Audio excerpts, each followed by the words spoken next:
Episode की शुरुआत में हम देखते हैं कि फांग साउकी को उसके हार्डवर्क के लिए सरप्राइज गिफ्ट देता है और कहता है कि ये प्रोजेक्ट खत्म होने के बाद वो उसे वर्ल्ड टूर पे ले जाएगा। लेकिन साउकी इस बात से बिल्कुल भी खुश नहीं थी, क्योंकि उसे पता था उसका मिशन खत्म होते ही उसे अपने प्लेनेट पे वापस जाना होगा। और ये सोच के वो काफी अपसेट हो जाती है। फिर जब वो अपनी घर जाती है तो देखती है कि जियाबू की तबीयत काफी खराब है। जियाबू उसे बताती है कि जब से वो ली से मिली है तब से उसके सिस्टम में कोई वायरस घुस गया है। वो कहती है, जब भी मैं कुछ सर्च करने की कोशिश करती हूँ, पता नहीं क्यों बार बार ये हार्ट सामने आ रहा है। साउकी कहती है, तुम चिंता मत करो, मैं तुम्हें जियांग के पास ले जाऊंगी, वो तुम्हें ठीक कर देगा। पर जियाबू उसके पास जाने से मना कर देती है और कहती है कि वो ऐसे ही ठीक हो जाएगी। फिर साउकी उससे कहती है कि हमें यहाँ से अच्छे क्वालिटी के हार्मोन्स ले जाने होंगे, लेकिन ये लोग तो हार्मोन्स बनाने में जल्दबाजी कर रहे हैं, इससे तो हार्मोन्स की क्वालिटी खराब हो जाएगी। जो सुन के जियाबू उसे आइडिया देती है कि तुम कैसे भी करके उनका काम डिले करवाओ, ताकि हार्मोन एलिमेंट डेवलप होने में टाइम मिल जाए। अब अगले दिन जब साउकी अपने ऑफिस जाती है तो देखती है कि फांग डॉक्टर्स के साथ हार्मोन डेवलपमेंट की बातें कर रहा है। उनमें से एक डॉक्टर फांग से कहता है कि हम लोग बहुत ही जल्द हार्मोन एलिमेंट बना लेंगे। तो साउकी ये सुनते ही अपनी पावर से सारा सिस्टम ही खराब कर देती है, जो देख के सभी शॉक्ड हो जाते हैं।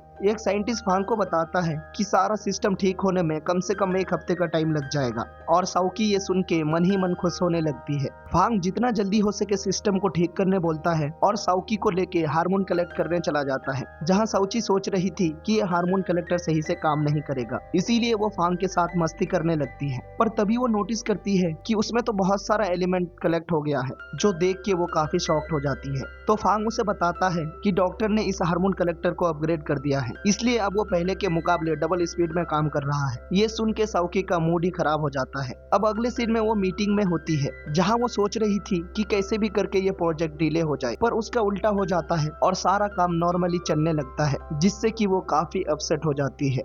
फिर वो घर आके जियाबू के साथ फेयरवेल गिफ्ट रेडी करने लगती है और जियाबू से कहती है कि जब हम यहाँ से चले जाएंगे क्या सब लोग हमें भूल जाएंगे। जियाबू कहती है, हाँ, ह्यूमंस होते ही ऐसे हैं, जब कोई उनके लाइफ से दूर चला जाता है तो वो कुछ ही दिन बाद उन्हें भुला देते हैं। फिर साउकी कहती है, क्या कोई ऐसा तरीका नहीं है जिससे हम उनसे कांटेक्ट कर सके। तो जियाबू बताती है कि हमारे प्लेनेट पे एक ऐसा फोन है जिससे हम अर्थ के लोगों से डायरेक्ट बात कर सकते हैं। तो ये सुन के साउकी उस फोन का प्राइस चेक करने लगती है, जो कि बहुत ही ज्यादा महंगी थी। उस फोन का प्राइस था लगभग 10,000 के नाइट्स, जबकि उनके पास सिर्फ 9 के नाइट्स ही थे, जिससे वो दोनों ही काफी उदास हो जाते हैं। फिर साउकी कहती है कि कल उसे सैलरी मिलने वाली है और वो उससे कन्वर्ट करके देखेगा कि उससे कितने के नाइट्स बनते हैं। फिर अगले दिन जब साउकी को सैलरी मिलती है तो वो उसे के नाइट्स में कन्वर्ट करके देखती है, लेकिन अभी भी सिर्फ 63 के नाइट्स ही बन रहे थे, जिससे वो और भी ज्यादा अपसेट हो जाती है। तभी फांग उसके पास आके पूछता है कि क्या हुआ है तुम्हें, तुम इतनी उदास क्यों हो। जिस पर साउकी कहती है कि अगर वो उसे कभी छोड़ के चली गई तो क्या वो उसे भूल जाएगा। जो सुन के फांग सोच में पड़ जाता है और साउची वहाँ से चली जाती है। अब अगले दिन वो दोनों सबको उनका फेयरवेल गिफ्ट देने जाते हैं। सबसे पहले वो मिस चाई को एक मेकअप किट गिफ्ट करते हैं। फिर साउची हान के पास जाके उसे उसका गिफ्ट देती है और लास्ट में दोनों डॉक्टर जांग के पास जाके उन्हें एक बुक गिफ्ट करते हैं। अब हमें अगले दिन का सीन दिखाया जाता है, जहाँ हम देखते हैं कि साउकी अपनी पैसों की कमी पूरी करने के लिए अपना सारा सामान बेच रही है। तभी हान भी वहाँ पर आता है और साउकी उसे एक बुक खरीदने के लिए कहती है। हान देखता है कि साउकी बहुत ही महंगे दाम में बुक बेच रही है, लेकिन फिर भी वो बुक को खरीद लेता है और फांग के पास आके उसे ये सारी बातें बता देता है। जो सुन के फांग कंफ्यूज हो जाता है, इसीलिए वो साउकी को मैसेज करके पूछता है कि वो अभी कहाँ पर है। साउकी कहती है कि वो फूड डिलीवरी करने गई है। साउकी अपना बैग ऑफिस में ही भूल आई थी, तो वो फांग से कहती है कि तुम आते हुए मेरे बैग भी लेके आना। इसके बाद फांग जब बैग ले जाने लगता है तो उसके अंदर से साउची की डायरी गिर जाती है, और जब वो उस डायरी को उठाता है तो साउची की फेयरवेल वाली लिस्ट देख लेता है, जिससे वो समझ जाता है कि साउची कहीं जाने वाली है। तो इसीलिए वो जल्दी से गाड़ी में बैठ के साउची के पास जाने लगता है, लेकिन तभी रास्ते में बारिश शुरू हो जाती है, जिससे फांग को उसकी पुरानी बातें याद आने लगता है, जब साउकी उसे छोड़ के चली गई थी और वो बहुत ही ज्यादा रो रहा था। तभी अचानक से एक गाड़ी आके उसकी गाड़ी से टक्कर मार देता है और अगले सीन में हम देखते हैं कि फांग अब हॉस्पिटल में है, जहाँ डॉक्टर फांग से कहता है कि उसे कोई भी सीरियस इंजरी नहीं है। उतने में साउकी भी भागते हुए आती है और फांग को ऐसे देख के उदास हो जाती है, लेकिन फांग तो उसे पहचानने से ही इनकार कर देता है,